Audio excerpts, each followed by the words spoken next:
Hello guys, ayan, kumusta po sa inyong lahat? So for today's video ay tara at samahan niyo po akong magluto nitong ating napakasarap na ginataang sitaw. At syempre lalahokan po natin yan ng ating natirang isdang galunggong na pinirito nung isang araw, di ko natanda. Basta may natira po akong pritong galunggong na 3 piraso. Yun yung aking hihimay-himayin dyan. At yan yung aking ilalahok dito sa ating ginataang sitaw. Ayan. So napakasarap na naman ang ating ulam today. At the same time ay napaka-healthy rin po. At syempre gulay naman ito guys. So yan na nga yung ating sitaw dyan na isang bugkos. Ayan. Syempre hinugasan natin yan. At ayan na rin po yung ating mga sangkap dyan. Yung ating bawang, sibuyas, luya. At yung ating 3 pirasong sili. At ayan na nga yung ating pritong galunggong na hinimay-himay kanina. So ayan ang after nyan ay magpainit na tayo ng ating kawali at maglagay na tayo ng konting mantika. At pagkatapos ay igisa na natin yung ating luya. Ayan. Pag ako po nagagata at naglalagay ako ng luya, inuuna ko po talagang igisa yung ating luya. At pagkatapos isusunod ko dyan yung ating bawang. Ayan. So pag nangamoy na talaga dyan yung ating bawang at yung ating luya, isunod na rin natin dyan yung ating onion or yung ating sibuyas. Ayan, makakalimutan ko pa.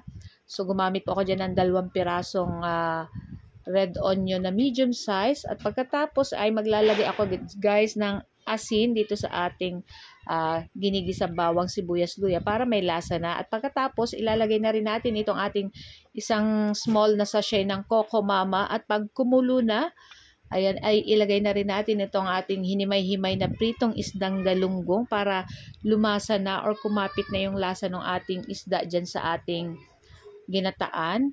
Diyan sa ating gata ng niyog kasama yung mga sangkap. So after nyan guys, magdadagdag pa ako ng small pa na Coco Mama kasi medyo parang kulang yung ating gata.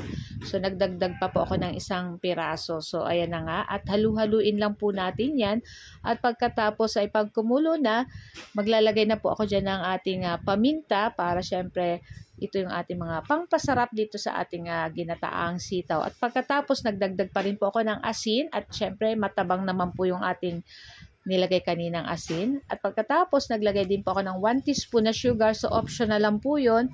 Kung ayaw nyo naman, okay lang naman po. So ako kasi gusto ko po is nag-aagaw yung tamis or alat ng ating mga niluluto. Depende po sa ating mga niluluto. Sa pagkulo na guys, maglalagay ako dyan ng suka at pakukuluan lang natin ng mga ilang minuto. Ilalagay na rin natin itong ating sitaw. Naku, napakasarap nitong ating sitaw. Kahit anong luto po sa ating mga sitaw ay masarap po talaga. Parang talong din po yan. So, sa gata, sa ginisa, or sa kahit sa ano po, masarap po talaga itong ating sitaw kahit sa pangsigang, o diba?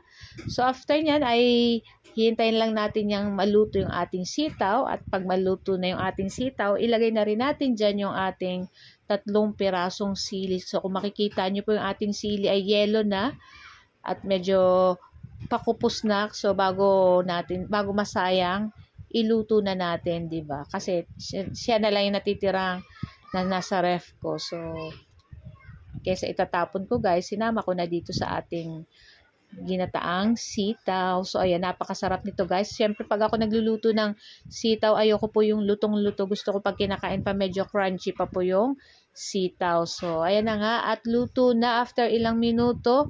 So i-transfer na natin yan sa ating mangkok. At ayan na nga, nako, nakakagutom na guys. So perfect ito i-partner sa pritong isda or pritong ukoy na dilis or pritong pork chop or fried chicken, kahit ano po. So guys, thank you for watching and see you next video.